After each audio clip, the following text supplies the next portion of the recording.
Morning, YouTube. If you're watching this as a rerun, I'm on here extremely early just to make sure that I have time to get everything set up. As you can see, I'm not in my regular house studio at the ranch.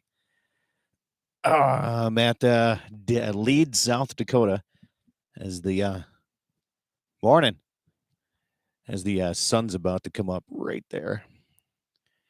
Morning, Waylon. Thanks for tuning in this morning. Appreciate it. Hey, Waylon, do you know what these are called? That plug into your phone? My wife thought I was full of it.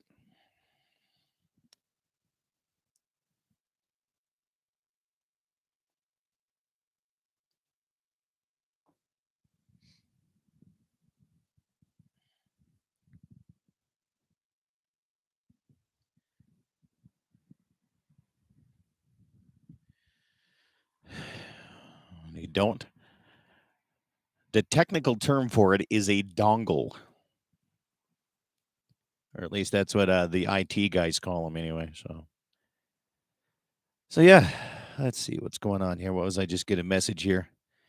Morning, Karen. Thanks for tuning in. KOLY, baby, back online. My quick half a day fishing trip down with Brent was awesome.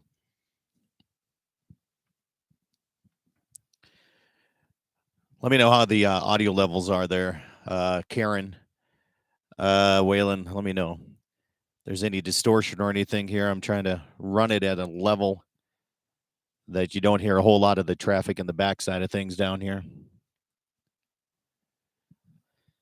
You can't see it, but right below me, there's a street.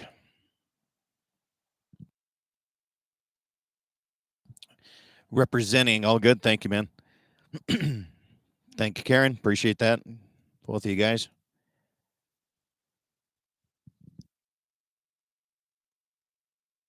I don't know about you guys. I'm sick of smoke in the atmosphere. Holy moly. Getting tired of this. Did you hunt an antelope, Waylon? Don't you did your unit even get a season this year over there? Not sure. I can't remember.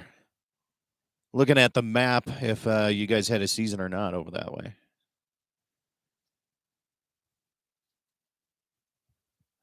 Opening weekend of it down in my neck of the woods, and I had to leave for the weekend. We got company, so we're gonna be enjoying that. Unit was closed up. Nice. That sun is gonna mess with us, isn't it? Oh well, you don't need to see. I got smacked in the head by a horse here the other day. I got to look at this eye. You can't see it. Good. That's a good thing. This whole eye right over here is stitched together with some super glue right now, or some type of glue. It is not easy to win a headbutting contest against a horse. And if you can win one, I've only seen it done one time. That was in Wolf Point, Montana.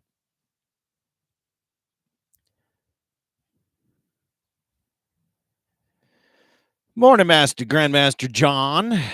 See, you got on some radio over there in the beautiful country of Democratic control. Denied in this unit, yeah. Wilmar.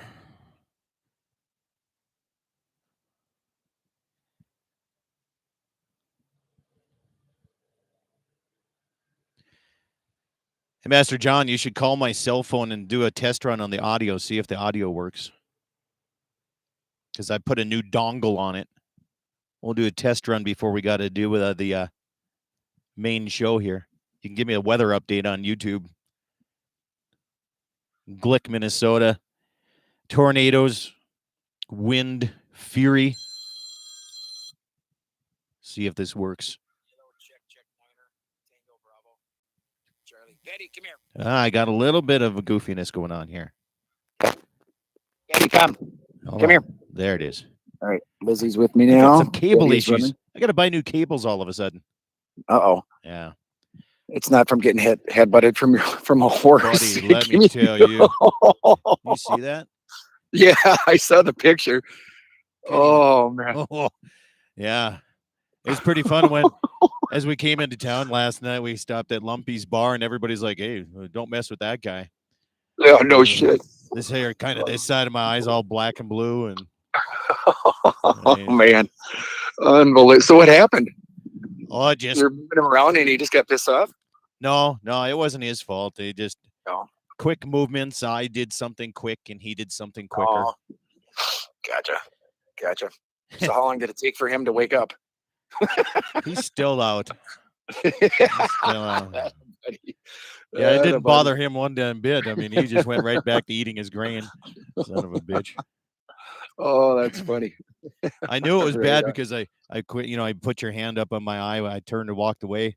I walked through the gate and I pulled my hand away and I was like, oh, that's a lot of blood. There we go. Yeah, from the picture, I couldn't tell if that was meat hanging out of there, or if that was a big old blood drip. There was a little bit of flesh that they had to put in, Yeah. snip out and do some stuff and grab the glue and I don't know.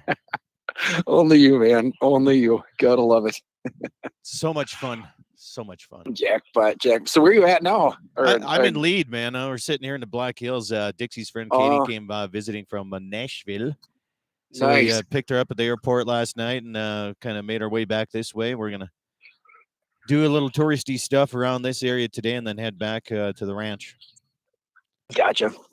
Yeah, we take off Monday morning bright and early, and then we're driving down to Tucson to pick up Luke's. He had one of his pieces of art was shown or featured at a gallery down there, and then another one is at the college gallery. So we got to get those two.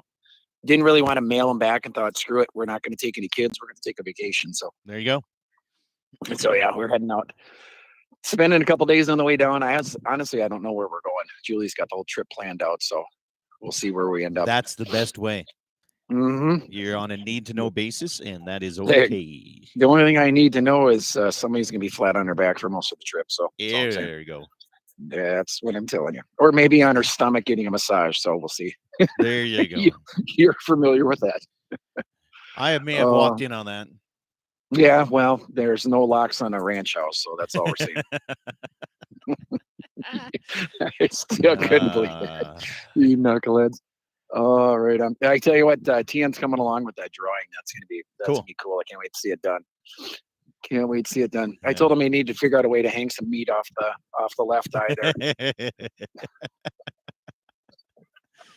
Yeah.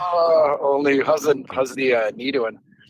The knee's getting better, a little bit better and stronger here on the rehab side of things. Gotcha. Little by little. Yeah. Still have a hard time straightening my leg all the way out though. Oh, really? I don't know if that's a good or bad thing. I'm not sure here. So. Oh, well, it's all good. Gene Cox, you are alive. Good to see you. Yeah, man. I'm sorry about that the other day. He was going to come in. We're going to meet in Rame and have little lunch and shit. And I had a whole bunch of cattle I got to get organized. And I had one day that I could line up, help to do it. And got it all done. And then I got smacked in the eye. So. Yeah. Well, it happens. It happens. He brought me some steaks. He brought me some ammunition, a 6-pack pounder of hammers. Nice. Yeah. Yeah, I'm going to sneak along some hammers today. We're going golfing this morning here with my boss from Total Glass. So, yeah, that'll be fun to get out for that. And then we got a wedding tonight we got to go to.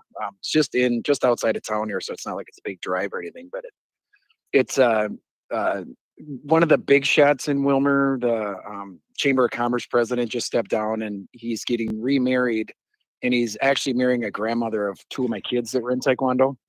There you go. So she wanted me there for sure, and he knows Julie because she's been on the chamber forever. So it'll be interesting what's going to show up there. So well, good. We'll see how it goes. Yeah, I don't know if I could do the living in town stuff, man. Again. Oh, just like right now, I miss the seclusion of my ranch studio and. Yeah. Well, you've been to my place. It's not like I'm in town. I mean, we got some nature around us. I mean, I can't see a neighbor to the south because there's a cornfield, and to the north there's a bean field, and To the west is a grove of trees separating me from the neighbor, and to the east, they've got an empty lot that we've got, and then another empty lot, and you can't even see the guys at the end of the cul-de-sac. So I don't consider it in town. I'm not a townie yet, although my wife keeps telling me I am. Wait until it starts growing up around you. See, this is the nice thing about YouTube. The sun's going to block out. You can't see any of my eye here. So I noticed that when I first came on. It's like, how do you like that video, man? That's right. I look good. I'll tell you what. Like there's sun coming up over the horizon, baby. Well, you're working it right. Great Mr. Yoon always talked about you always have the sun at your back. So you're doing that right, and doing that right in a fight. Let me tell you. Well, it'd be either that, or if I turn around and do it the other way, so the sun's in my face, I'd just squint on there all the time. Eyes would be watering. Yeah. Nobody needs to watch me anyway. But I am supporting the Breaking 8 shirt here today. Nice. Nice. All right, man. I appreciate the audio test here. I'm gonna give John a call. Have your the other John, I should say. And sounds good. Have a good show, buddy. You bet. See you, man. Bye. Yeah, bye. There you go. All right. Yeah. Look at that sunrise over the Black Hills of South Dakota. Right there. If it wouldn't be for all the wires sticking out of my ears. If I put my cowboy hat on, it would be a great photo. There you go. Gonna move over this way.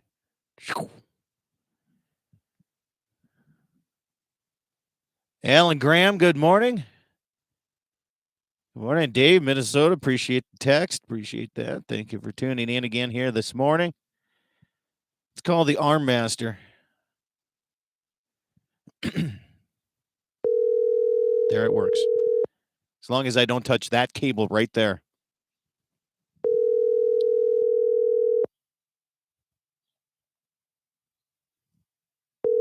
Uh-oh. Good morning. Good morning. I might lose you. I'm just going up on the hill. That's all right. I'm early. I can call you back. Yeah, you're going to probably lose me. Never know here. Yeah. Levi Nelson listening in from the blind again this weekend. Where are you at, Levi? What part of South Dakota you at, man? Or maybe he's in North Dakota this time. I don't know. Can't remember. Got too many tags. There, I know. I'll wait until you get on top of the hill, man. That's not a problem. All right. Thanks. I'm just talking to myself, getting things organized and ready here. That's good. Do some test of the audio here. Oops. That works. I think that's a bit hot. Yeah, I'm doing it on the sun's coming up right on the YouTube webcam, so it's perfect. Nobody can see the gash in my eye.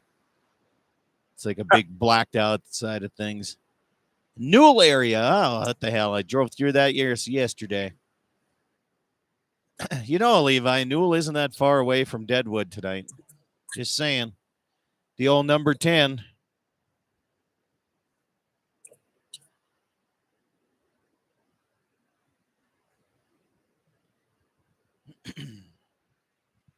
We're at 6:52. Plenty of time. Well, John, maybe I should have called up Shelby and had her come up to lead and done it in person with me and you. No. I lost him. Ouch. That's what happens. So there's dedication of what we have to go through. Different than people in town right there, right? After 15 hours in a blind, I got to I'll kill. That's another story. Well, you get it done here. So here's the thing. It's warming up. Just this little bit of sunrise right now in my back of my neck. It's going to get hot. They're going to come in quicker. There's no doubt about that. The Newell Irrigators. Welcome back to the show. I'm here now. I should be good. First time caller, long time listener? Yep. Oh, it's a beautiful morning. It is beautiful. A little bit of a breeze down here in the hills, but not much, man. So you're down in Deadwood? I'm in Lead. Just south of Deadwood. What you doing there? Dixie's friend Katie is visiting from Nashville. We picked her up at the airport last night and going to show her around a little bit of the hills here today and then head back up to the ranch. Oh, that's right. I remember you saying that. Yeah. The hell was that? Chainsaw? Right. That was the electric window on the Ranger. Oh. It's nice when you work with Dwight at Action Sports. You know, it's like he keeps upgrading. He always brings one over. I know. We had one with, you know, the first one we had was no windshield, nothing. Then we got one of those. That's what I still have. Yep. And then we got one with the little windshield. And we're like, we're good. We don't need that. And we're thinking, wow, that's great. And then we got the cab and everything. And we're like, oh, this is the cat's meow. Then the next one, he goes, you guys need to have, you know, this. And I'm like, no, we don't need that. That's kind of, you know, we don't need air conditioning. Yeah, you do. We don't need electric windows. And it's like, I'll tell you what, it is nice. I'm trying to work with them and be like, come on, boys. The last time we worked with mine's a 2016 model. It doesn't have very many miles on it. I don't use it a whole lot except for, you know, going out and picking up a deer or putting mineral out for cows or just booze cruising, you know, but those new ones they got down there, Scott, are freaking insane. I know. I looked at them during the Agri International show, trying to put some numbers together. And no, they don't. You can't put numbers. You know, it's funny because that they got this new one called the Expedition, and it looks like a miniature like Jeep. That's exactly. Waylon Turnus just typed that. He says John needs to get the Polaris Expedition. They're insane. I mean, I would love one, but I'm thinking they got to be $35,000.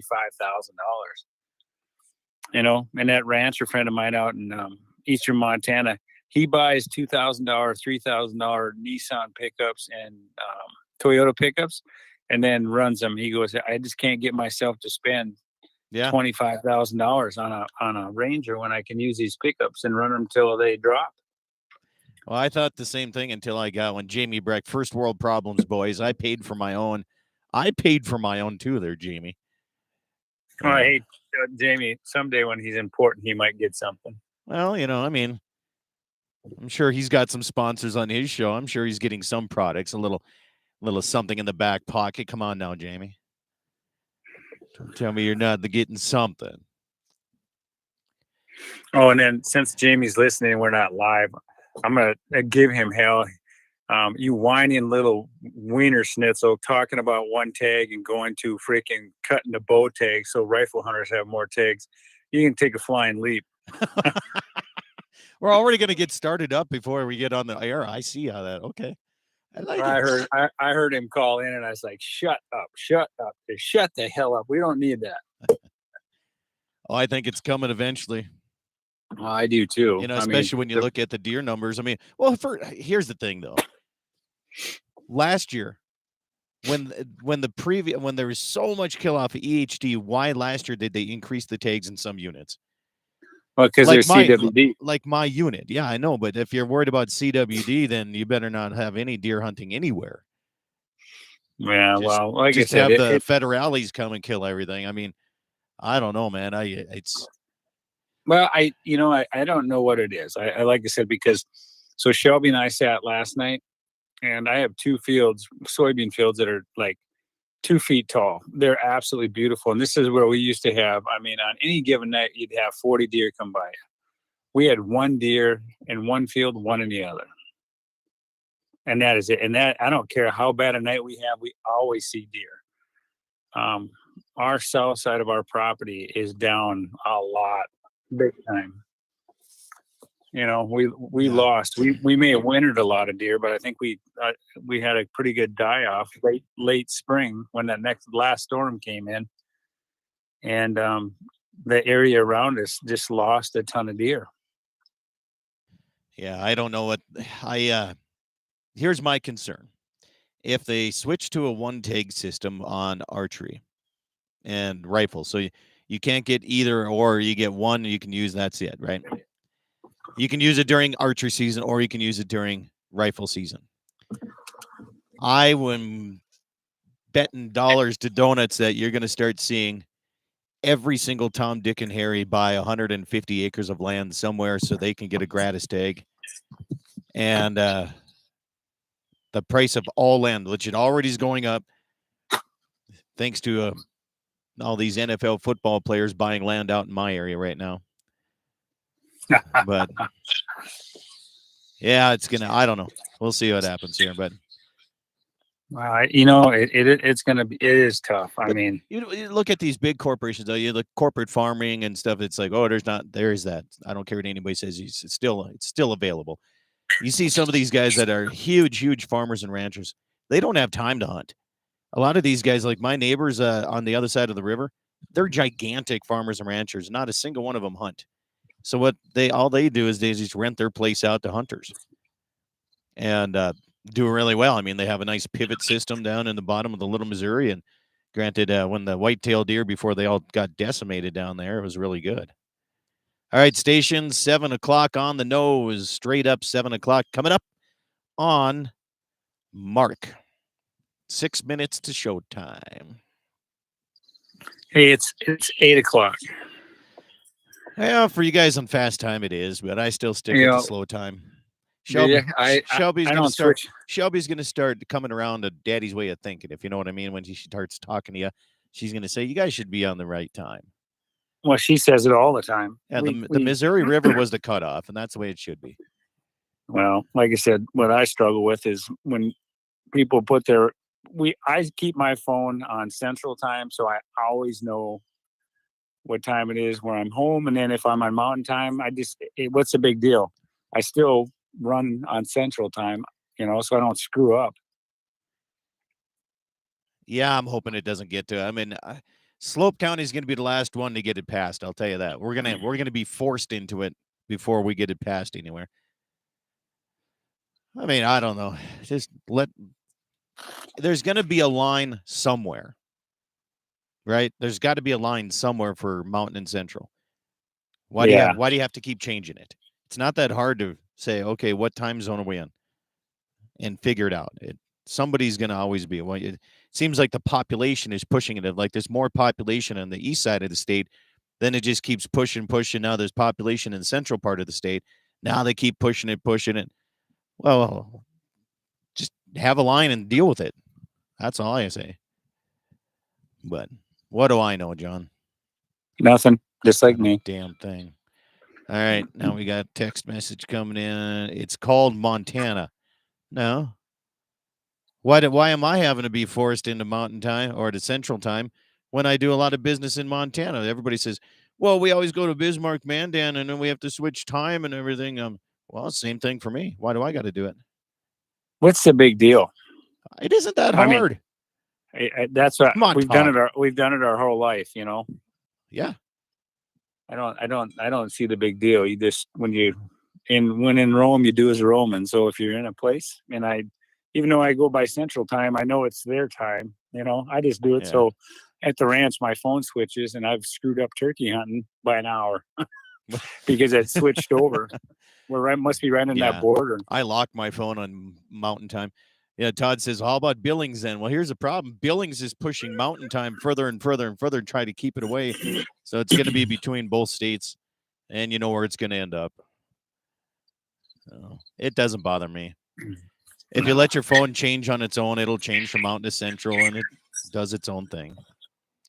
Did I do my Saturday morning shot? No, I didn't, because I don't have my ivermectin with me. I may have been overdoing it a little bit, John. I had the vet. I had my horse's teeth floated here the other day. Yeah. And the vet, she's really good, man. I really, really like her. She lives in between Hettinger and Lemon, or Hettinger and Mott. And she just does mobile service, just Cedar Creek or Cedar Ridge, something. She's really good. Does she come to Bismarck? If you pay for the drive, yeah, she charges mileage. But if you get a few people together, I mean, you can take your horses to their place or whatever. It doesn't matter. But yeah, she's really good. Anyway, she's like, well, when is the last time you warmed your horses? I it was this spring. She said, well, I'll give them a little ivermectin. And the amount of ivermectin she gave my horse, I consumed that much in about 2.5, 3 weeks here in morning shows. So I think I'm good. I don't have any tapeworm, she said. Well, you ain't dead either. I ain't dead. So, yeah, it's been 3 years. Just went gray, and now I'm just bleed like a pig when I get headbutted by a horse. I'll tell you that. Ouch. Yeah, they got a hard head. Yeah, they do. Yeah, I need to get my horse's teeth floated. Mine was fighting a bit. One of my horses he just was fighting and fighting and fighting. I was like, tried different ones and thinking about turning him in, moving him into a hackamore. And I was like, well, let's go through the simple process first because it's been a while since I got his teeth floated. So I had that checked, and he had some points in there. He had, was it Wednesday? He rode out just like a perfect gentleman, man. He didn't fight the bit, not a single time the whole day. So maybe that's what was getting him. Yeah, I got a kind of my mare, and she's 20-some, and I can tell just by her eating grain, she needs to get them floated. she little grains coming out of the sides of the mouth, is it? Yeah, it's like she's smart. She's smart enough to sit over top the bucket because she re-eats it because she drops about as much as she eats. Yeah, mine doesn't. I noticed that out of mine too. All right, we got about 40 seconds and less for showtime here. John, I'm going to turn you down. We're going to start out quiet. Okay, stand by. Station's about 30 seconds of showtime. We're going to go quiet until then.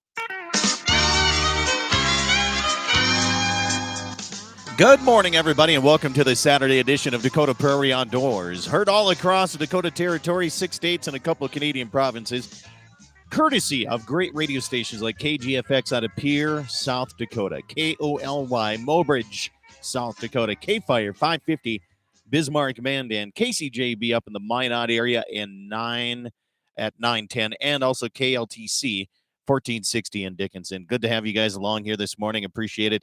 John Arman joins me from Ultimate Outdoor TV here, and I'm just setting your levels here, John. I'm reporting from the Black Hills of South Dakota. If you're watching on YouTube, you can see the sun rising over my shoulder right now. Beautiful morning. How's it looking up north side? No, it looks great. I'm sitting up on a hill, and we've got a little bit of breeze, but it's probably just under 60 degrees. It just feels great.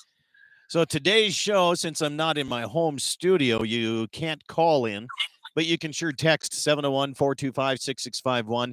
You can also, I'm live chatting on the YouTube channel right now, Dakota Prairie Outdoors Radio.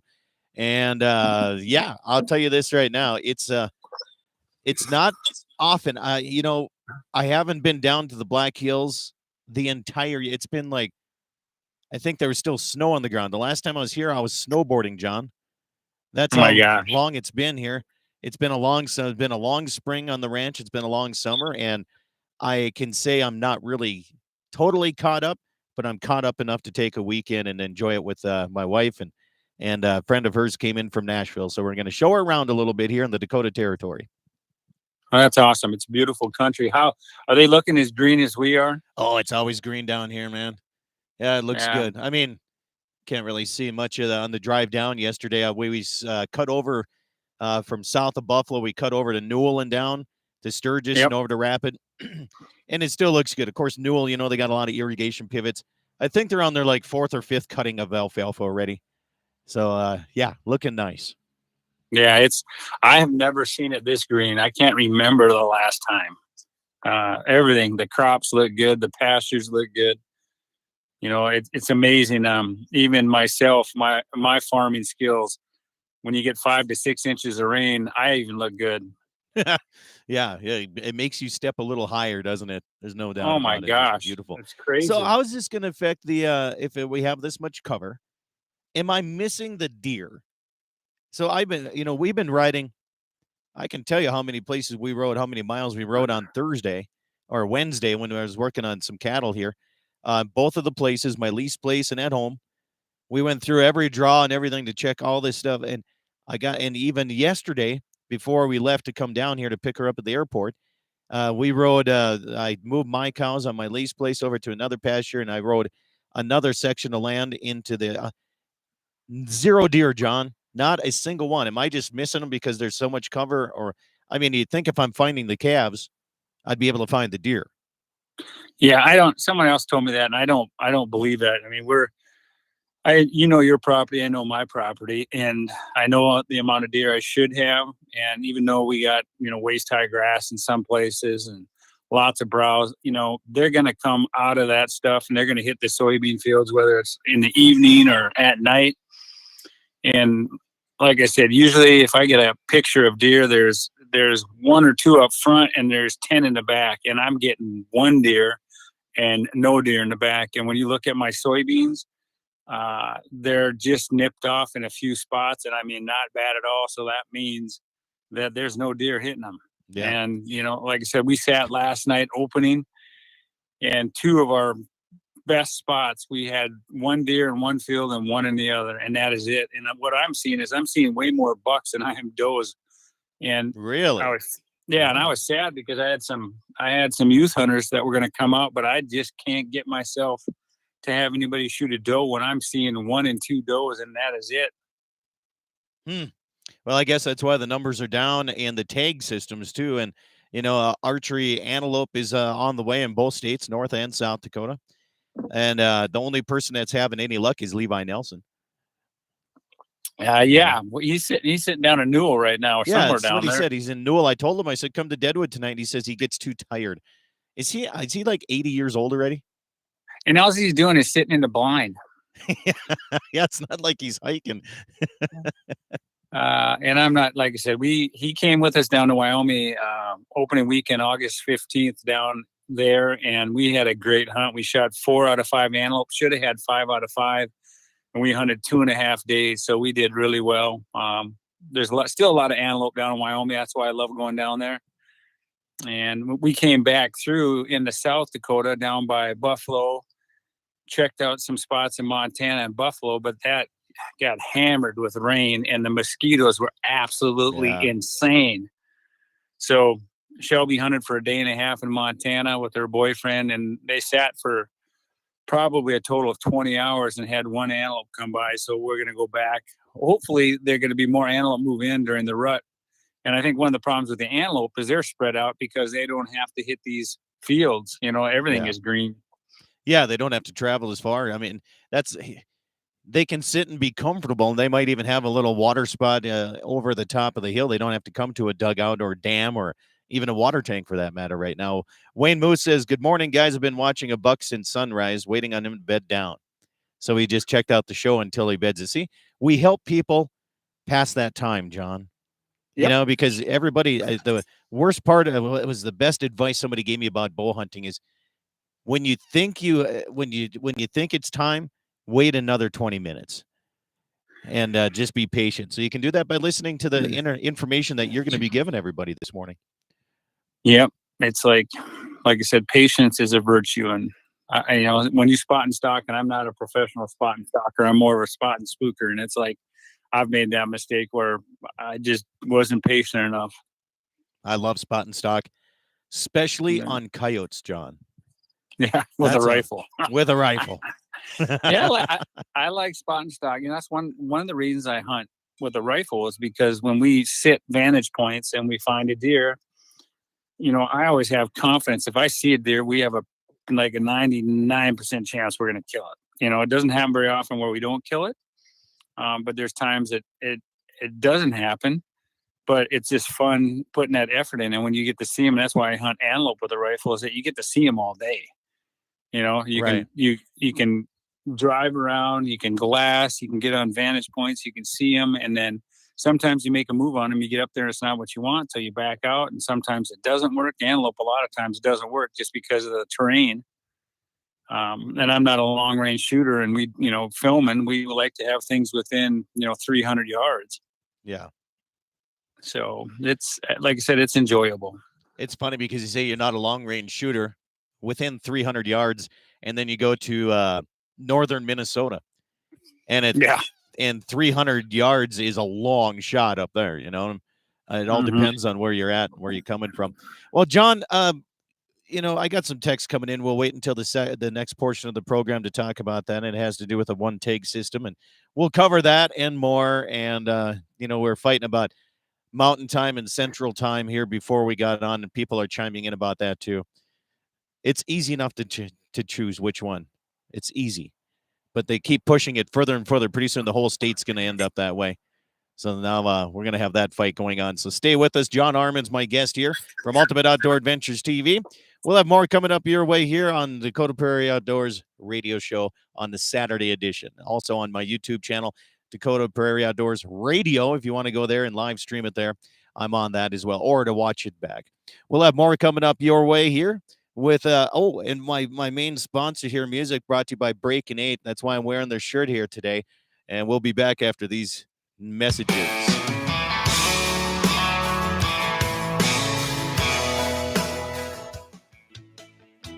As you know, the cattle prices are fluctuating. It can be difficult for livestock producers to protect their investment against unexpected future. Let Dakota Community Insurance protect you against the unexpected future declines in the cattle market with a livestock risk protection LRP policy. Contact Dakota Community Insurance today to discuss how LRP can help you manage your risk. Dakota Community Insurance is an equal opportunity provider.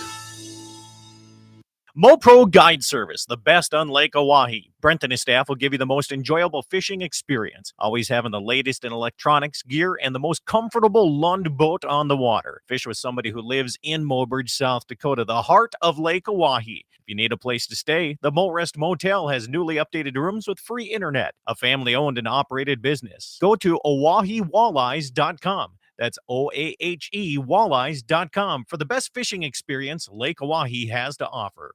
Pfeiffer's Auction and Realty invite you to the next equipment or land auction. Go to Pfeiffer's.com and check out the Sioux Falls Pre-Harvest 2023 Equipment Auction Tuesday, August 22nd. Then on Tuesday, August 29th, it's the Blana Ranch Retirement Auction out of Carrington, North Dakota. Thursday, September 7th is the Upper Midwest timed online-only equipment auction. And on Monday, September 18th, it's the Bud James Agnew Family Trust Equipment Auction out of Minokan, North Dakota. For more information and to find an auction near you, go to Pfeiffer's.com.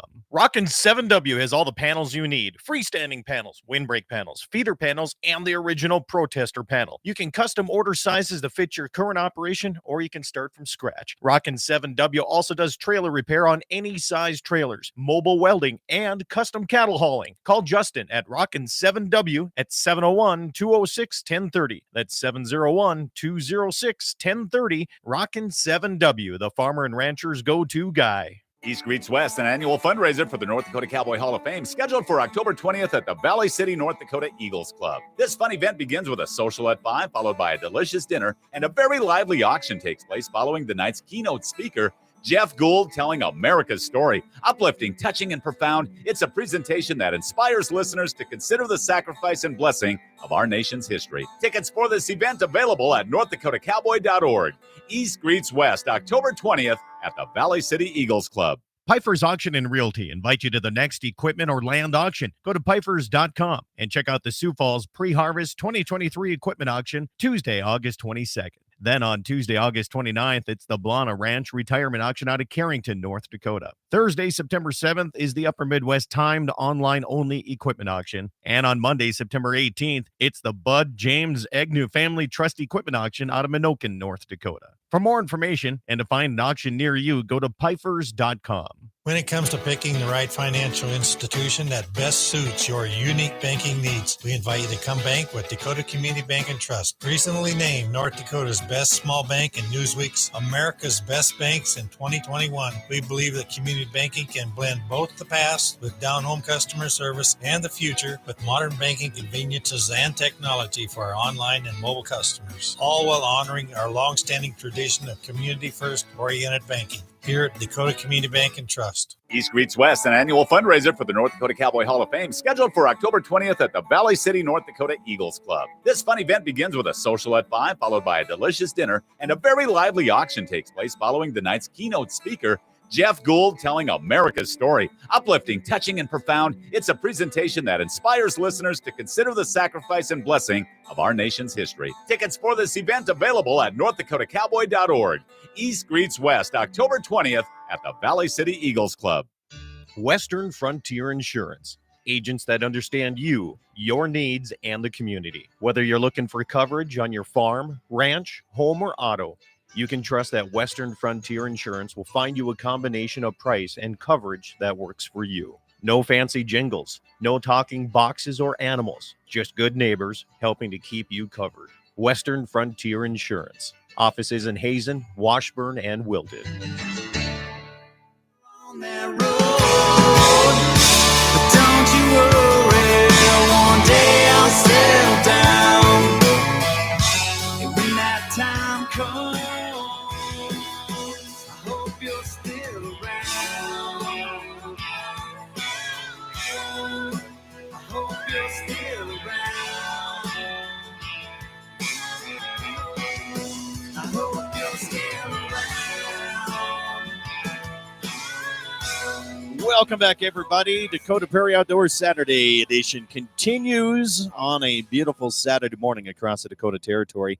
I'm broadcasting out of Lead, South Dakota. Now that the sun's up far enough here, you can kind of see what's going on in the background just a little bit more. John Arman from Ultimate Outdoor Adventures TV is my guest here. And the music brought to you as the official music for Dakota Prairie Outdoors by Breakin' 8. I'm sporting their shirt here this morning, John, so it's comfortable too, man. I'll tell you that. Oh, did I lose you, John?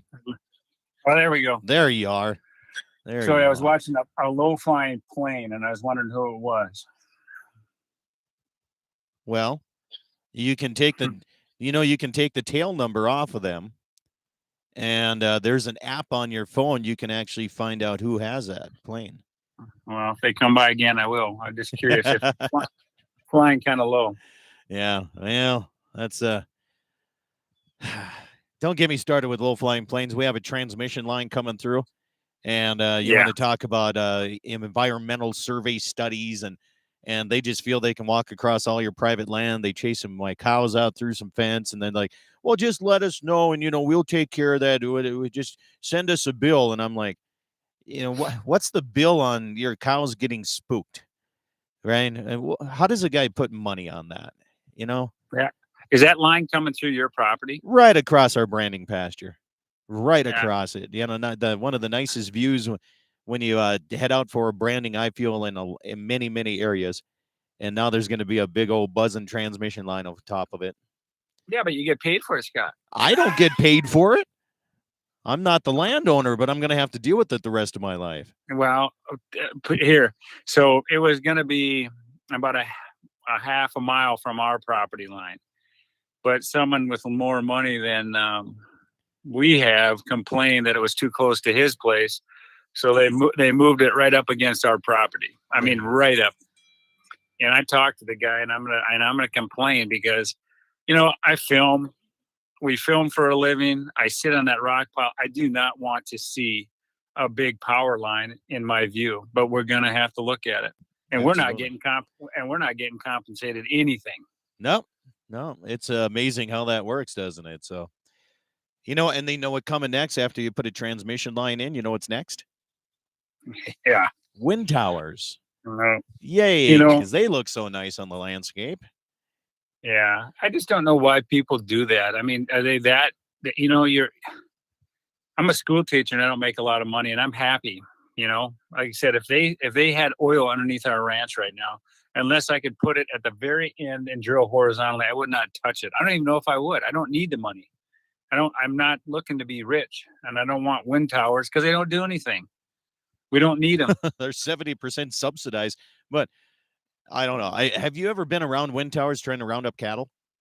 Well, I know they're noisy. I know the cows don't like them. Yeah, it's a little bit interesting. There's no doubt about it.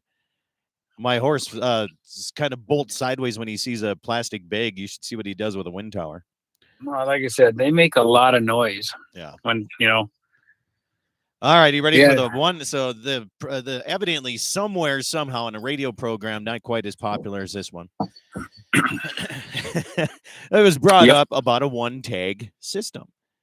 And this has been ongoing. When I started this almost 20 years ago, that was brought up back then about, so let's explain a little back history. So North, South Dakota.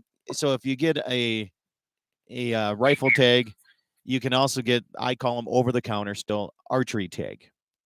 Right. Okay. Now, I'm not talking about Guns in the 701 show. I was talking about Daryl Leese's show. So I'm hoping he's listening and calls in here. So, but I lost money on his racing pigs at the Slope County Fair this past weekend. So I have to dig him a little bit. But anyway, so it was brought up. Okay, well, instead of getting over the counter archery tag, and then you get yourself a rifle tag, why don't we just go to a one tag system where you can use that one tag for archery or for the rifle season? And you don't get 2 tags because what do you need 2 deer for, right? And I guess some people are in favor of that. Some people are in favor of just going to 1 tag, and some people are totally against it. Myself, I would like to see it the landowners taken care of first, and then everything else can be argued about. So what's your take on it there, John? Well, I kind of feel the same way. I'm going to throw a couple things out there. Okay. Our deer numbers are down, and the person, I won't mention his name at all, that was complaining, is a friend of ours. And he was just making a point that rifle hunters take a hit. The bow hunters don't take a hit. We still get ours over the counter, but the bow or the rifle hunters, that's true. Yeah, I mean, it's true. Yeah. And it is true. And for years, it's because of the success rate, and they don't use the bow hunting as a management tool, that kind of thing. It's all about, they call it herd management. And I don't know how much of it is herd management anymore, but there's 2 ways to look at this. So, and I want people to text in. So one of the reasons we have a 38% success rate bow hunting is because a lot of places are allowed to bait. And with this whole CWD thing, one of the reasons I got involved in that is it wasn't so much the baiting, is I just don't like overreach, and I just don't think that I've not seen any dead deer. They can't show me any dead deer. I've never seen any pictures of dead deer. I listen to podcasts all the time. The guy said, well, we want deer here to be in 10 years. It's been around for 60 to 70 years that we know of, and it hasn't changed the population or hunting in Colorado. What changes the hunting is the storms and the disease like EHD.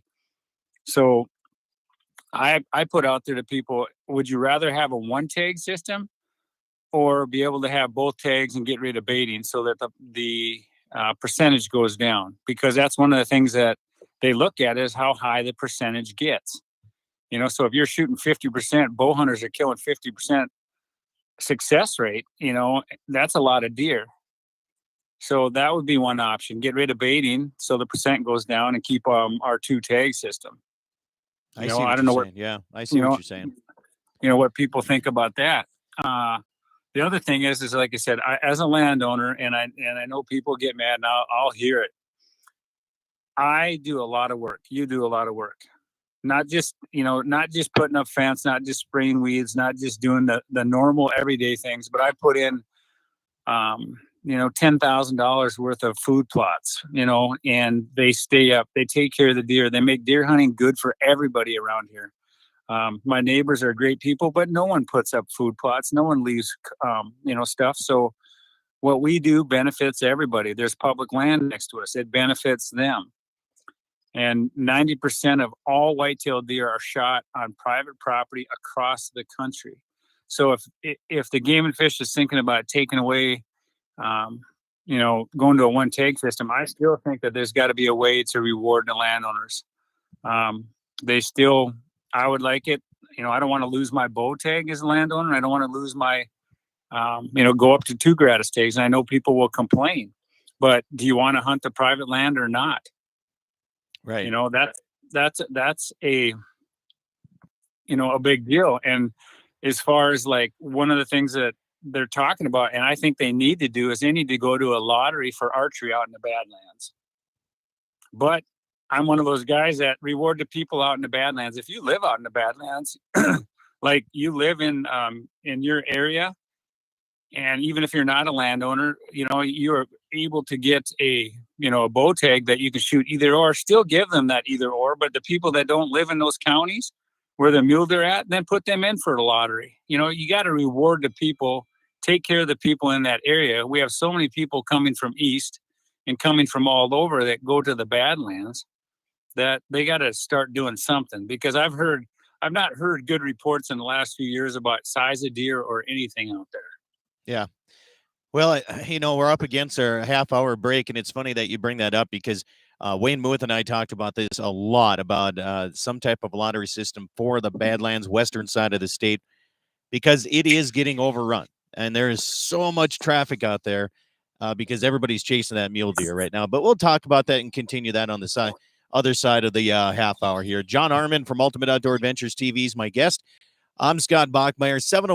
701-425-6651 is the cell phone number if you want to chime in and text me here. We'll take your text. We got a few coming in. We'll cover those next, right after these messages. Coming back at you.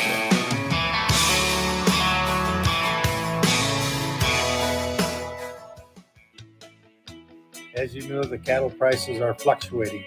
It can be difficult for livestock producers to protect their investment against unexpected future. Let Dakota Community Insurance protect you against the unexpected future declines in the cattle market with a livestock risk protection LRP policy. Contact Dakota Community Insurance today to discuss how LRP can help you manage your risk. Dakota Community Insurance is an equal opportunity provider.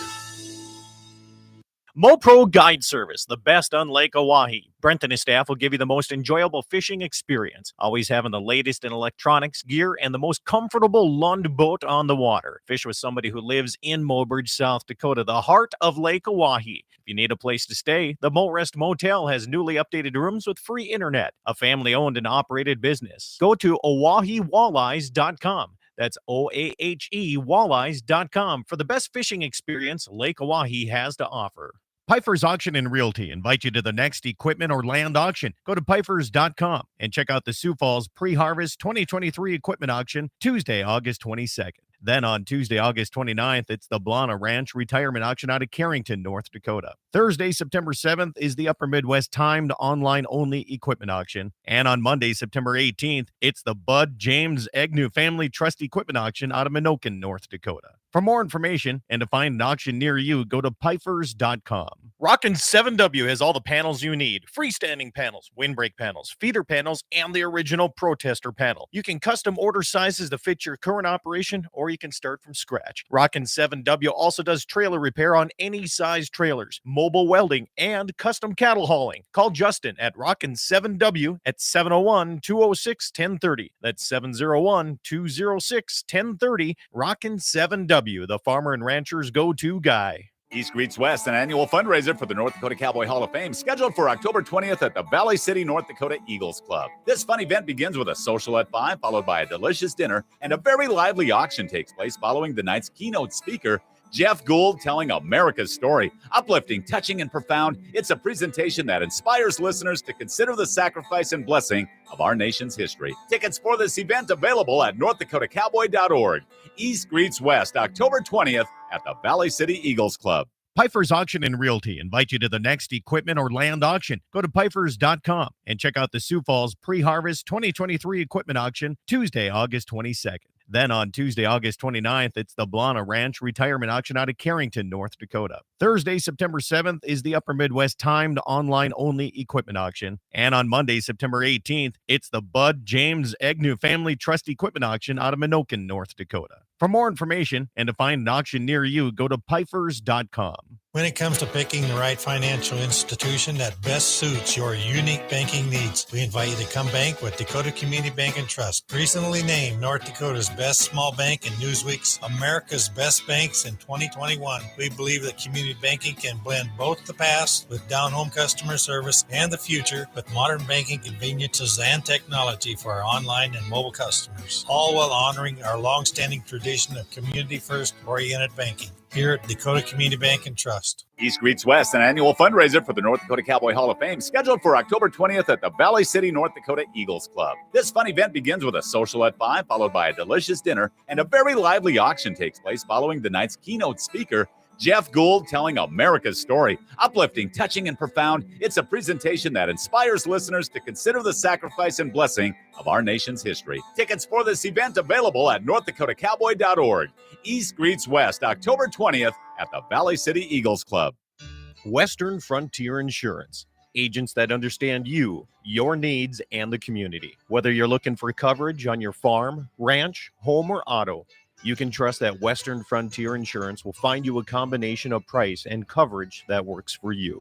No fancy jingles, no talking boxes or animals, just good neighbors helping to keep you covered. Western Frontier Insurance. Offices in Hazen, Washburn, and Wilton. On that road, but don't you worry, one day I'll settle down. And when that time comes, I hope you're still around. I hope you're still around. I hope you're still around.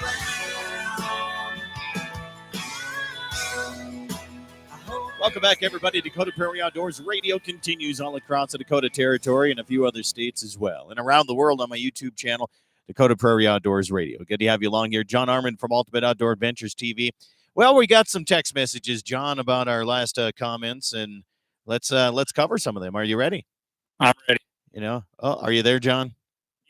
Oh, Lose you? I got some cable issues on here in lead. So how is it now? Can you hear me? Okay, I can hear me, but we'll get John. Anyway, it says landowner gratis takes stay. That's a no-brainer. Keep the different seasons, but archery goes to a lottery, and when the numbers of deer are down, then it's the same percentage cut in every season tags. Also, if it's truly about management, then wouldn't most tags be available in the highest rate of success seasons to meet those supposed harvest numbers? Yeah, like I said, I just don't know. It's about management. When you have a huge herd, of over, what it used to be, what we used to have 200,000 deer or whatever, then it's about management. But when you're, lower numbers, I don't think it's management except getting them to grow, to keep more around. So I don't know. I don't know how they do it. One text comes in and says CWD is nothing more than COVID-19 for the biologists. No, I'm not gonna disagree, because like I said, the one thing I've always asked him, I'm like, I'll ask again, is show me the dead deer. Show me a picture of a deer in North Dakota, and if there's one of them, I'd like to see it. And if it was that deadly, it would be like EHD. And I know it takes time, but you would still see deer, and people would have pictures floating around. They might get CWD, but they're not dying from it. I'm not seeing, and again, they worry about the population over time, but it's been 70 years going in Colorado, and I don't think they have a problem out there. I don't know. Yeah. And they'll say, and again, look at the seasons. I've watched I looked at the numbers in all states, or in a lot of states. It all correlates to the winters. Wyoming just got hammered. So it's not CWD, it's the winter. So we lost all our deer, and it was EHD and the winter. It had nothing to do with CWD. Well, Dave from Minnesota texted us, and he says that there was 2 deer found with chronic wasting in southern and southeastern Minnesota. He didn't say they were found dead, but just found with it. So the permit areas down in that area are allowing 5 deer per hunters this year. Is that truly the way to handle CWD, is to kill everything off? Well, again, if they would do their data and look at it, Wisconsin tried that. I mean, they pummeled the deer down there. They shot, and I know a kid from North Dakota that went to Minnesota, and they shot, I can't even tell you how many deer. And it doesn't, you'll take the numbers down, and then when they come back, you're going to still have CWD there, because it's in the ground, and it's just, and it's like, you can't get rid of it. It's like trying to get rid of COVID or the flu or anything. I don't think you can get rid of it. So by killing off all the deer, I understand what they think they're doing. But again, if they come back in 10 years and it happens all again, are they going to keep shooting them? I don't understand it. Yeah. Another one says, if you or John want to discuss power line process here, give them a call. Let's see here. Or I think we do it that way. We did that one. The other one is here. He says, lottery just for the Badlands. He says, I don't think so. Our unit is getting overrun with bow hunters. I've been there my whole life, and when rifle season starts, I'm supposed to take the scraps left over when it comes to big bucks. So he said, I wish he had the phone lines open here today. So, but there's a lot of people that feel that way, John. They really do. That bow hunters get the first step out there, but if you're not a bow hunter yourself, I guess I don't know, maybe and that's always been my thing is if you want to complain about bow hunting, go get a bow and go start bow hunting. And again, that's just me because I'm a bow hunter. I mean, I understand the difference and why people are saying that, but it's hard to take something away you've had forever, but I do understand what people are saying, because the rifle hunters take the hit, the bow hunters don't. Yeah. And boy, especially, and I mean, except for when it comes to pronghorn, that tag you can use either or. And that got a major hit this year. Holy cow, man.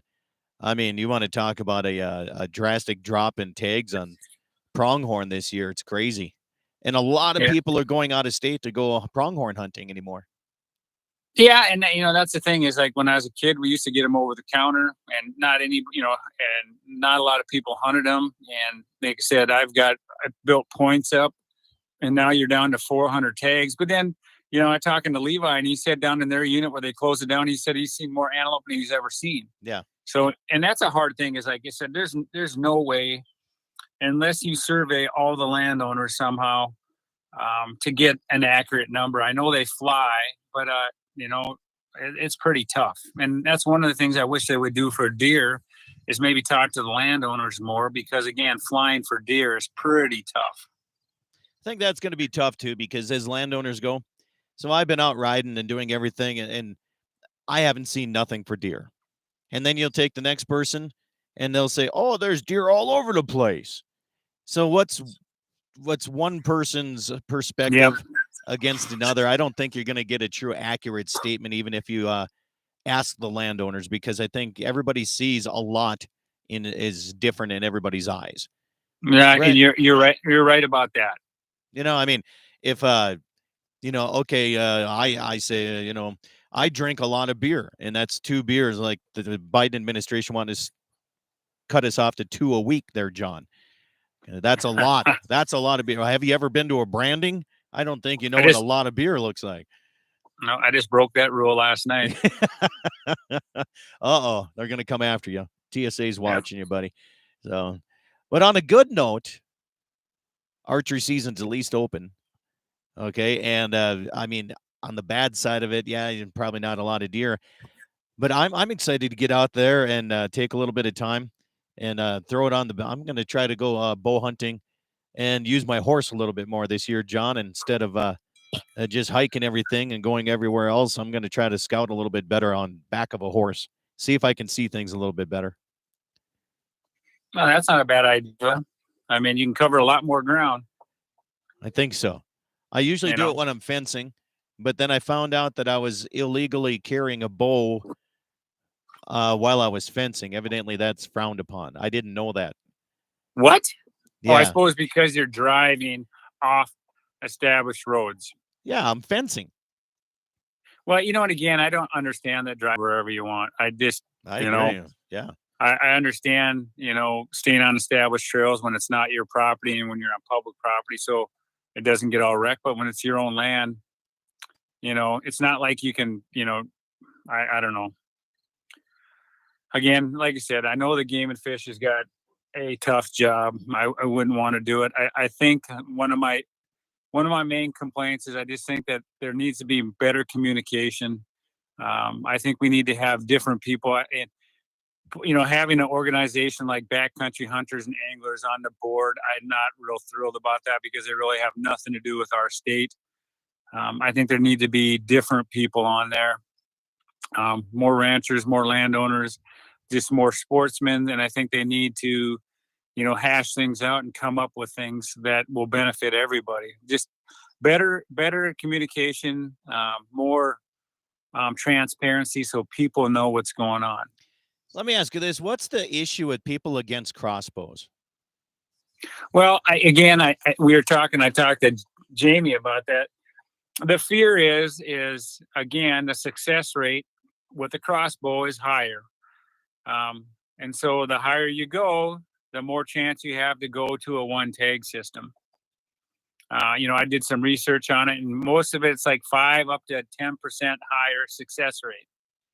And but these states also have noticed that it didn't really affect the overall outcome of their state. But a lot of the states I'm looking at, you got to remember, have 1.2 million deer.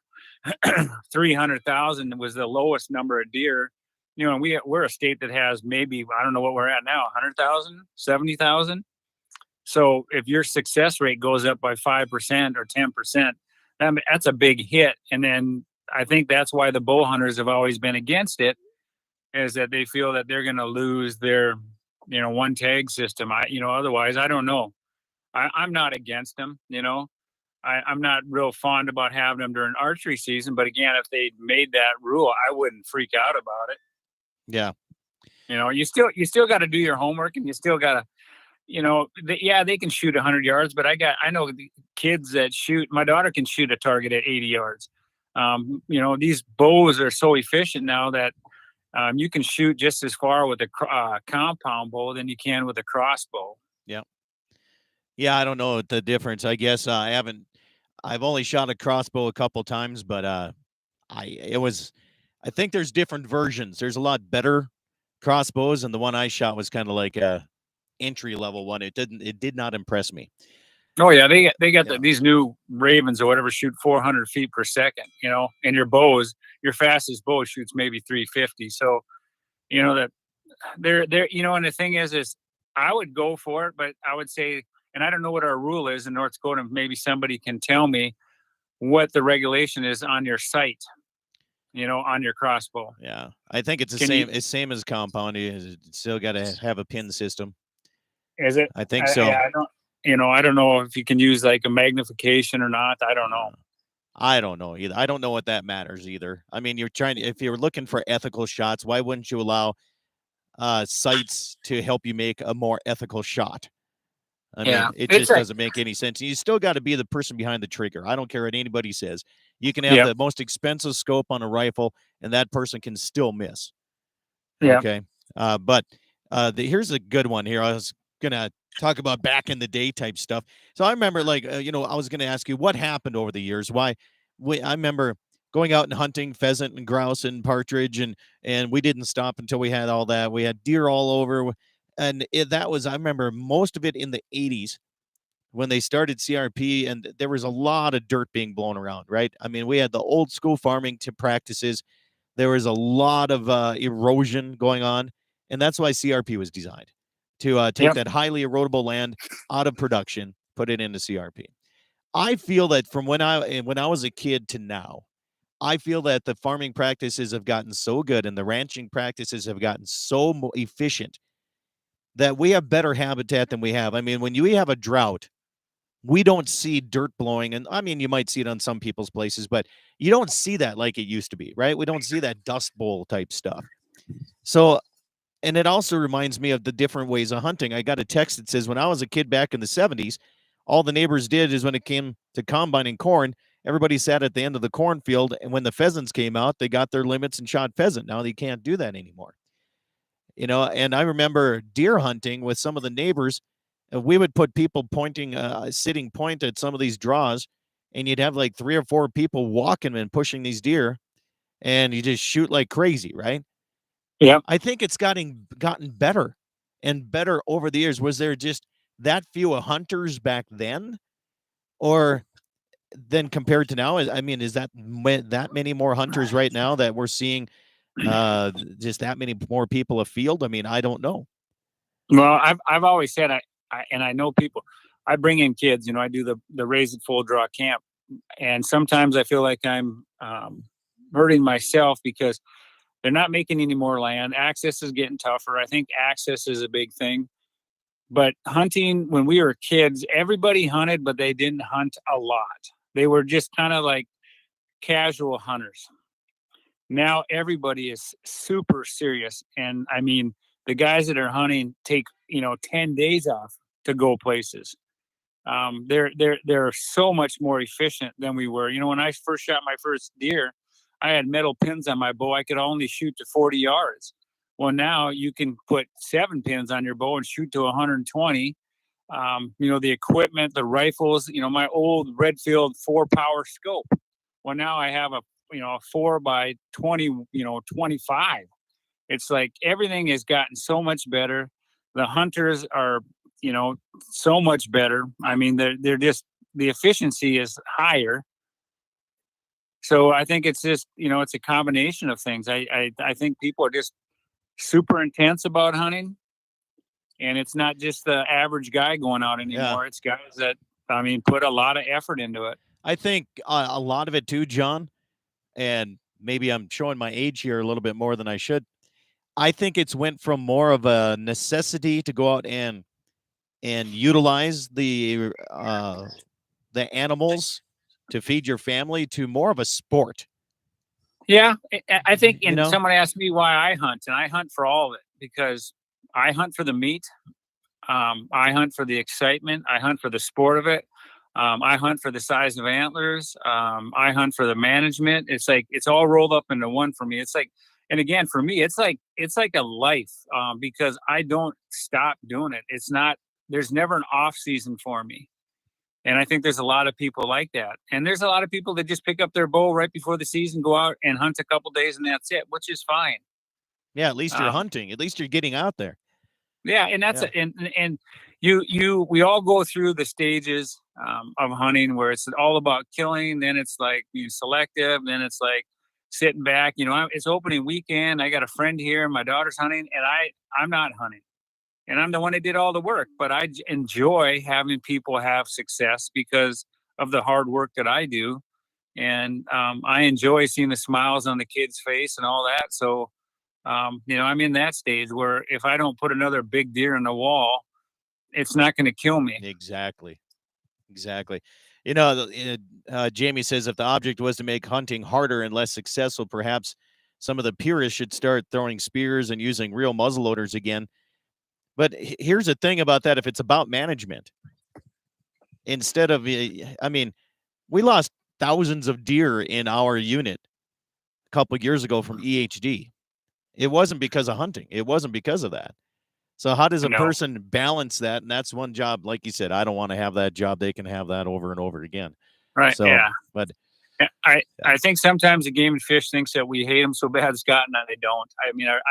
I don't. I just want more communication. I really do. I feel bad that they stopped doing the radio shows, because I thought 90% of that radio show with Daryl was awesome. When he was with you, I loved hearing those things. There's a lot of great information, and I think it's a disservice to our community that they're not on these radio shows taking questions. And I know they get heated, but Senator Kramer gets on there and he takes shots. The city commissioner, gets on there and he takes shots. That's just part of being in that job. And you're going to get people that are upset, but I think they owe it to our community to get on there and answer questions. That's that transparency that I want. Well, and I know they have their own channels that you can find that information out, and but that's that. But it's a different. It's probably a different crowd. They don't take. Yeah, they don't take questions. You have to have questions. Discussion is how you solve problems, even if it's not always a nice one. Yeah. And I don't think on Daryl's show or your show it was bad. It was just questions. But it takes, like I said, John, one of the last live shows on a weekend. And here I am, right? It's a beautiful day out. We could be out bow hunting. We could be doing a lot of things, but we're sitting here trying to have a conversation on the radio and have a little bit of fun. And I do appreciate you coming and taking that time for me, man.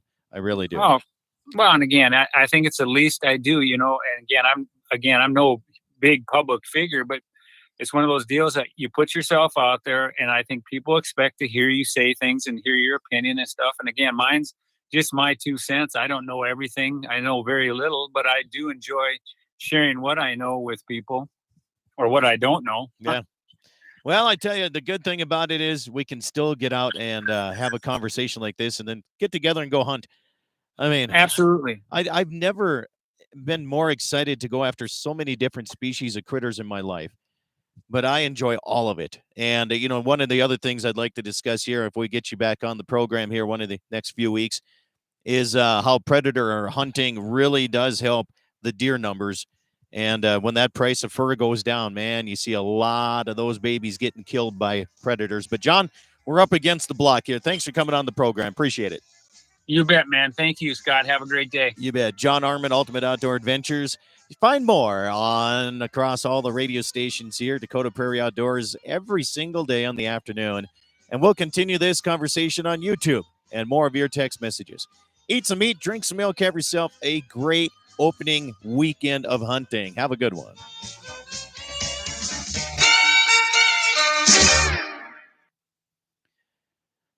All right, stations, thank you guys so much here. Appreciate it. All right, John, got a text message here. It came in right when we were signing off here. What's your take on hunting shows in relation to the hunting industry? Okay, I'm not sure what they mean totally on that. Not sure either. How it's affected hunting? I would take it that way. So what is your take on hunting shows in relation to the hunting industry? I feel that the hunting shows have made the hunting industry a lot of money. I think the amount of money has been just huge in clothing and everything. I mean, it doesn't matter what it is. I think that's helped people get better equipment. I think that, from when I was a kid, I remember before there was any hunting shows. Yeah. Right. I mean, we didn't know what to go buy. We had no clue. Now, when you walk into a store, you're probably seeking something out that you've seen somebody use, or you saw it online, or a review of it somehow or shape or form. And, but on the other side, I think in some areas of the United States, hunting shows have made hunting look a little bit bad. Oh yeah. I mean, you know what I mean? I think there's some shows out there, John, that it just doesn't give a good taste to it sometimes. No, and I think so. What I've seen, and I was the same way. I mean, I remember when it was just Realtree and Buckmasters, and I never had any thought of ever having a TV show. I mean, it did not even cross my mind. This kind of just accidentally happened. And one of the things that I've learned by doing this show is there's a lot of people that don't get to hunt like we do. And I don't even hunt like some of the other people. I'm really basically a weekend warrior, but I've gotten chances to go to Africa and go bear hunting, go antelope hunting. There's people that just live vicariously through these TV shows, and it's like watching a good movie. Yeah, absolutely. It makes you feel good. And I get stopped in shields all the time by guys that, I don't hunt anymore, but I sure miss it. But I love watching your show, and keep up the good work. It's fun to watch you guys hunt places where I've hunted, and I think on that aspect of it, I watch shows because there's places I'm never going to get to, and I like to dream about it. Yeah. And I think a lot of guys have got into the hunting industry for the wrong reasons. They want to be famous. Yep. And it's all about killing a big animal. And for us, it's never, ever been that. That's why we've been successful. The three of us is because we are very unselfish. We ran the cameras for each other. We always enjoyed it. We have shot a lot of small animals. We've shot some nice animals, and maybe a couple that were, big, but it was all about just having fun and being out there. So I think the industry I think the number one thing that's wrecked hunting, and I'm going to say this, that's made it harder for everybody, is the map systems. As much as I love Onyx, Base Map, and Hunt Stand and all those, if we didn't have those mapping systems, there would not be the overpopulation of hunting on public land, like people say. Because it made bad hunters good hunters. Because good hunters read maps, took the time to study them, And now anybody can get to any spot in the whole country without knowing a single thing. The only problem with the mapping system is they show trails that aren't supposed to be. That doesn't mean you have access across that area.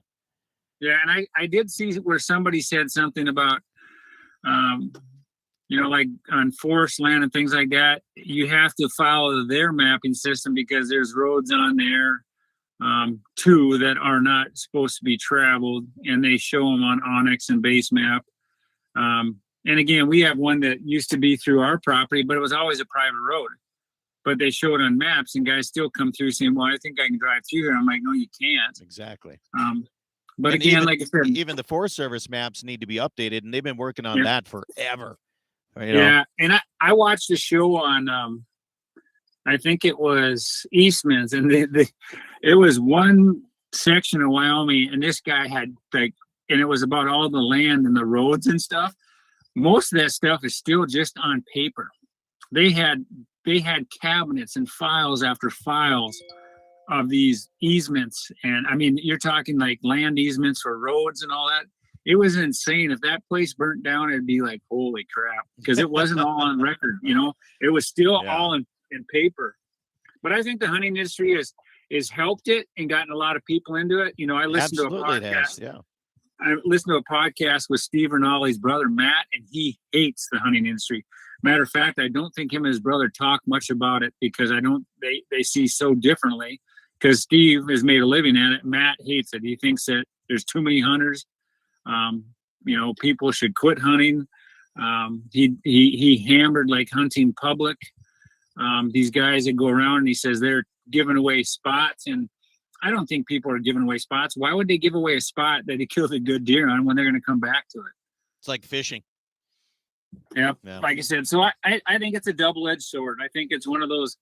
It's no different than anything in our world. It's changed, and it's hard sometimes to change with it. One guy texts, he says, for me, it's about the fishing shows. Whatever's hot, I always end up buying it, and half the time it never works. He said when they came out with shad wraps, I bought them right away, and it's his favorite lure. He never would have bought one if he wouldn't have seen it on TV. And let's see here. They're having a good goose hunt over here by Kiss Livestock. A good goose hunt. Okay. Yes, they got that early season. Oh, okay. I love hunting shows, and the money they create by pushing products that are sold helps the Pittman Robinson Act, which in turn helps conservation for hunters and anglers. Yeah. I agree. If they put the money into the right thing, sometimes they use that money for some things I don't really care for. Yeah, and one of the things that I've taken pride in is that I think that the products that we use, the companies we work with, they're not always the best. Meaning, like, I just don't think there's a best, but there's some products out there that may be better than what we use. But I'm a blue collar guy. I can't. For me to spend $500 on my archery site seems ridiculous. And we use a $151 one, which does the same thing. I would never sell anybody anything or push anything that I did not think or have not used myself and continue to use, Well, therein lies why I think that sponsors, which are great, and we can't do it without our sponsors, but that's why my sponsors are the way they are, and I don't have like a product sponsor. Because, I was at Nikon back in the day when I was trying to work with them, and they were like, well, we want you to have all Nikon scopes on your rifles. I'm like, but there's better scopes. I want to try the other one. So I didn't work with them because I wanted to use other scopes. Yeah. I wanted to use other rifles, every version. I don't care what the ammunition is. If it works for me, I'm going to use it. And that's the one thing. That's why I'd like, the sponsors I currently have. It's not selling a product for the hunting version side of things or the outdoor side, Yeah. And again, it's one of those deals that it's a necessary evil, if you would say, and the companies we work with, it's like, yeah. In our show, I try not to push them, and we silent sell them, but I do the Instagram and the Facebook things that I tell people about them. But people, I think, again, they're like, they were hesitant to buy this product or whatever, and they'll reach out to me and DM me or whatever you call it. and ask me, and I'll tell them. I said, hey, this is what I'm using. If you're having problems with it, let me know. I mean, it's like I will always back up the companies that I work with, and if they're having a problem and they can't get a hold of someone, I will make sure I get a hold of them. Absolutely. So that they take care of it. Because again, it's my reputation. I don't want to be the guy. And I would never, if someone came to me and said, here's $100,000, you got to use our product, and it was shit, I can't do it. I just can't do it, because it's, again, my reputation on the line. Yep. You know? I agree with you, man. I do. And I just think there are stand people up. that will, there's a lot of people out there that will take that $100,000 and use whatever, you know? And then the next year there was somebody else, and the next year there was somebody else. And I don't like that. Yep. Yeah, I tried to interview some of these other people shows, and it's pretty sad, man. Yeah, and like I said, I think sad. you know, I got Randy Birdsong in camp this week, and the reason he's here is he's a good guy. I mean, the guy's been in the industry, he knows the industry, but he works his butt off doing a million other things. And he's one of those guys that I hit it off with, and he's just a relatable guy. He's no different than you and I. And he's one of those guys, if someone called him up to do an interview, he would do it in a heartbeat. And it's not about pushing products, it's just about having fun. Well, I'm so excited about okay, I missed out on a whole bunch of things here on my YouTube side. All right, let's see here. Let's see. We got swamped by those ads with the wind towers, but the neighbors are happy. Apparently, that's all that matters. They'll never bring back baiting now once it's gone. Think it should be that way for the Badlands already. Locals should have first option in any unit in their county. That's good. Sorry, being late to the show. Jim says not to stir the pot between hunters, but do you think legalizing crossbows will raise number of hunters and success rates? And then used to hunt all the time on horseback and the river breaks south of here. It's the way to go. Then Minnesota's allowing crossbows this year. Be a good testing ground to see how it goes for their data over the first couple of years. Yeah. Our problem is that fence lines and trees are being tore out and we're losing cover during the winter. Now, maybe in some areas, I can see that. Did Dove open up this weekend in North Dakota? Yep. Yes, it did. So did elk season, which is just dandy. I can't wait to get home and see how many people are. See if they drove over my dogs here. Let's see here. There's still a quarter we own that was Indian land originally, but was sold. It's still listed as Indian land in the county, and it shows that way on Onyx. Creates huge issues. Also, they're only as accurate as the counties reporting the land transferred, change of ownership, which is true. That's so a lot of the counties, they need to be on the digital side of things when it comes to these Onyx or base map type of programs. And if they're not digital, it creates a lot of issues. It really, really does. So yeah, that I'm going to put that on the counties as well. Okay, because they can definitely put that and update that as much as they can, but some just don't do it. Money sponsors are definitely better, but I'll take a product sponsor you guys don't want. I'd take the $100,000, but then again, I don't have too many coins to rub together. If you don't have a lot of money, that wind tower coin looks pretty sweet. Yeah, money does not buy happiness. If I could have a choice in the matter, but when you don't have a choice, and that's the tough part about it. So we're covering all kinds of shit this morning, man. Jeez. Yeah. You know, I would rather take a $100 sponsor than $100,000 sponsor if they're a good sponsor and they actually support what I believe in. And you and I talked about this, John, was it this week here? To find sponsors that that hold the same values. All right. I mean, there's sponsors out there that I would love to have, but God darn it, then they turn around and they spend money on some stupid thing and they tie themselves together with some anti-ag and anti-hunting organization. And I just can't do that. I can't bring myself to do that. No, I know we had talked about, and that is if they're supporting something that I don't believe in, You know, it's one thing if it's something little, but if it's something big, that would be tough. Yeah.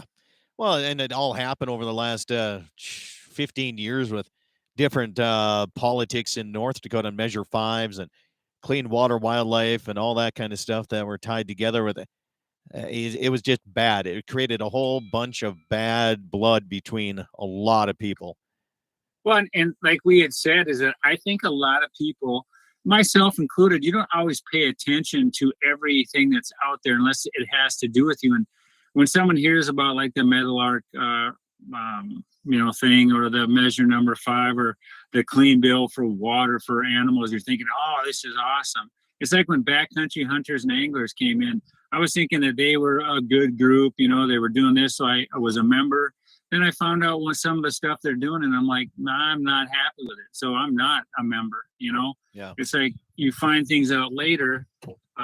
They stand up for some things, but it seems like all these organizations and all these things get corrupt. They start out good, and then somehow they get money involved and corruption starts, and then there's things hidden inside them, and it's like you got a bill that seems really good, and then you read the fine print and it's not very good. Yeah, you got to read the fine print. Yeah, it's like we're just talking about it. It's almost like I quit watching news, I quit watching everything. It's like, holy crap. I mean, it's like, does anybody tell the truth anymore? Does anybody just report what's happening instead of putting their 2 cents in there?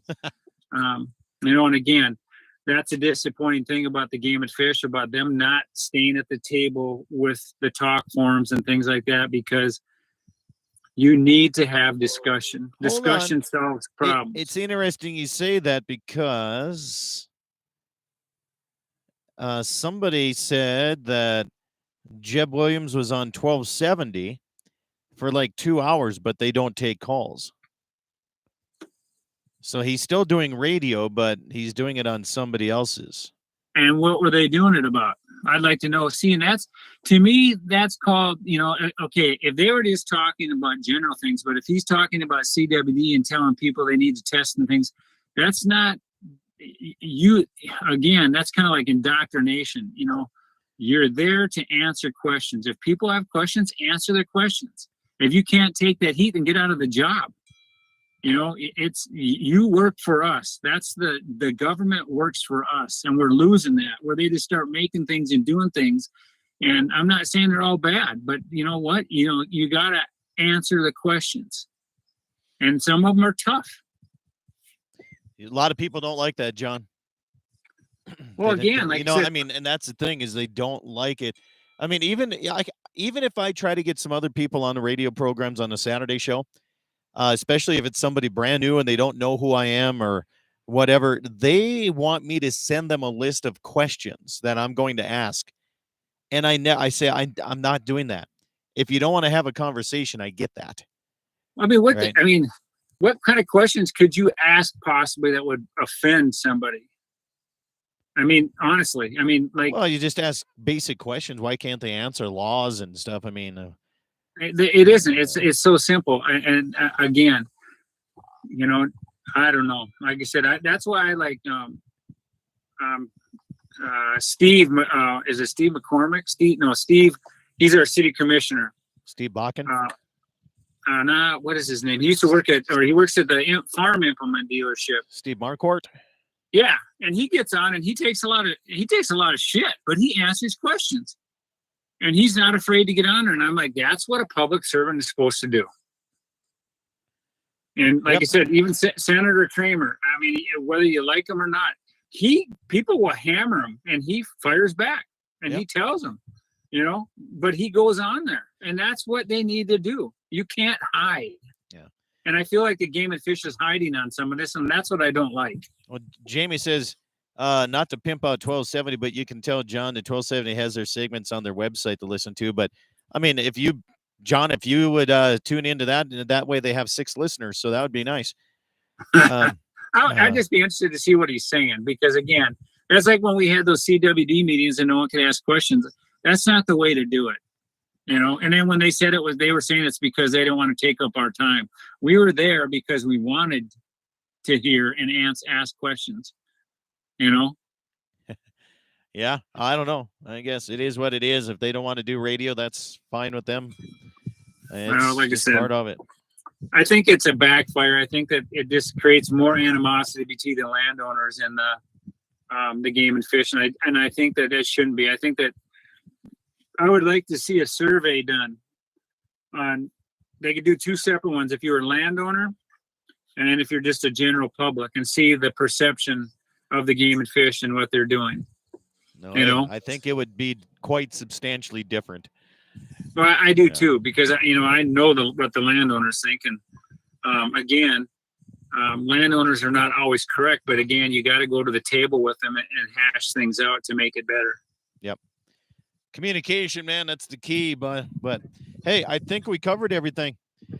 I think we did too. Yeah, I'm gonna go take these ladies. I'm gonna take them on a tour. I'm their DD this fine Saturday. I'm gonna take them to wineries, and I'm gonna take them to the reptile gardens and all kinds of good stuff today. Bear country. I haven't been through bear country. I should probably do that, but I heard it's not as exciting as everybody.